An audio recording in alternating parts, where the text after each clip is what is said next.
ini adalah pertanyaan dari Ibu Tri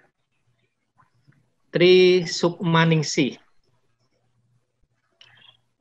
Apakah beliau hadir, Ibu Tri? Ya, siap. Nah, selamat datang ya, Bu. Oke.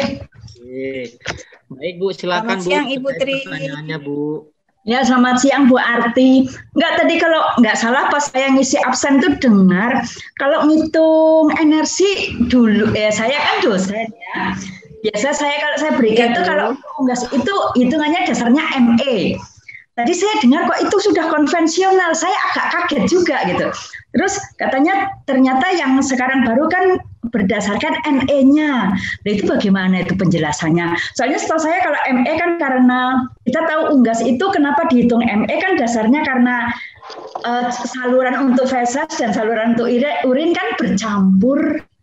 Nah, kok sekarang sudah itu konvensional lah. Saya kan perusahaan itu kan ilmunya lebih melesat data perguruan tinggi. Iya, itu yang ingin saya tanyakan.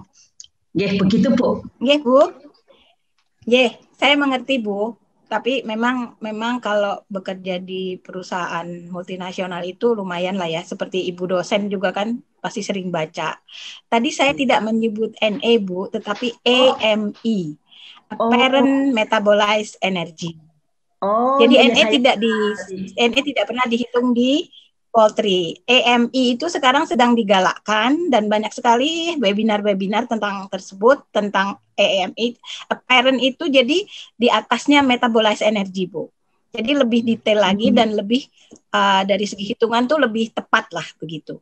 Itu hanya saya lontarkan karena memang sekarang itu kita harus lebih banyak belajar, Bu. Banyak sekali perubahan-perubahan dari segi nutrisi pakan dari pakar-pakar dari luar negeri, Bu. Kalau dari sini saya juga, karena saya banyak ikut webinar juga, Ibu.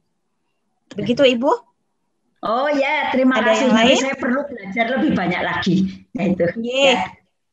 Sama-sama, Bu. Sama-sama. Dari Mas Rios Hendri. Apakah beliau ada di sini? Ada, Mas. Baik, silakan Mas untuk pertanyaannya bisa disampaikan. Oke. Ya, Mas. Ya, sebelumnya Assalamualaikum warahmatullahi wabarakatuh. Waalaikumsalam. Buat Ibu, sebenarnya saya masih penasaran Ibu mengenai perkembangan tentang fit aditif yang berupa herbal gitu, Bu. Di Indonesia itu bagaimana, Ibu? Kalau saya di peternakan pedesaan itu biasanya untuk para peternak unggas masih menerka-nerka untuk dosis pemberian ramuan herbal seperti misalkan ada jahe, ada kunyit, dan lain sebagainya di peternakannya itu sendiri, Bu. Jadi untuk patokan sendiri itu bagaimana, Ibu, di perkembangan di Indonesia sendiri, Bu?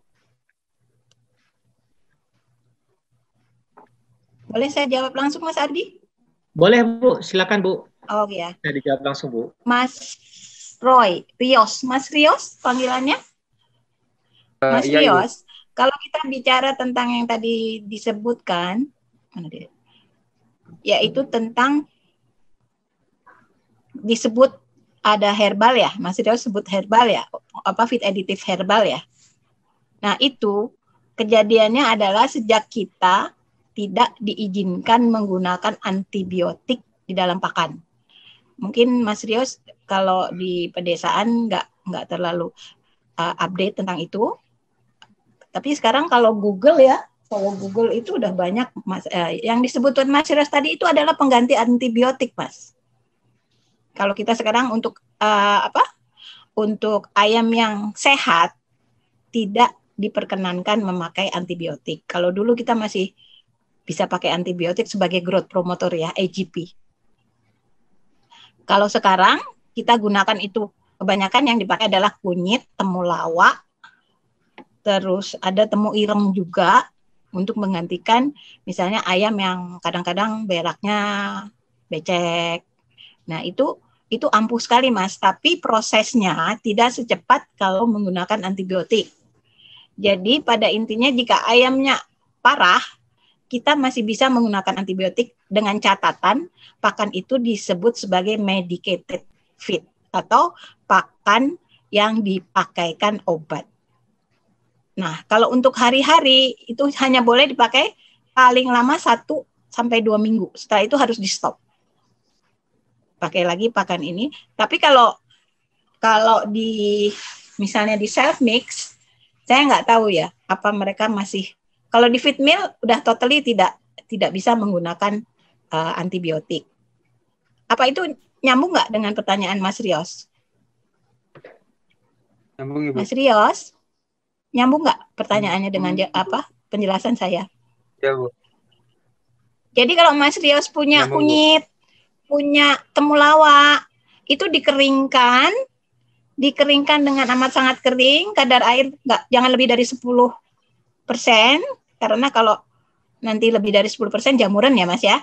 Itu ditumbuk halus sekali, itu bisa dipakai antara 0,5 kilo per ton pakan ya Mas ya, sampai 1 kilo untuk menggantikan atau untuk imunitas. Kayak kita lah kena COVID kan, Pak Jokowi pakainya juga gitu kan, temulawak segala macam. Itu sebenarnya bagus. Cuma memang proses penyembuhan jika ayam sakit itu agak lama. Jadi bisa butuh 1 bulan atau 1,5 bulan baru kelihatan hasilnya. Begitu Mas Rios? Baik Ibu, untuk Bagaimana, ini Bu, Mas? untuk pemberiannya sendiri tadi, untuk pemberiannya sendiri Bu, itu boleh nggak Bu dari mulai dia misalkan dari kecil sampai panen? Boleh Mas, di broiler ya? Boleh. Pakan apa, ayam pedaging ya? Ayam pedaging? Lebih ke bebek Bu. Ke bebek? Ya. Bebek itu lebih sensitif dari ayam. Ya. Tapi kalau untuk herbal sebenarnya nggak masalah, bisa dipakai dari awal. Cuma dosisnya aja kali ya yang harus diatur.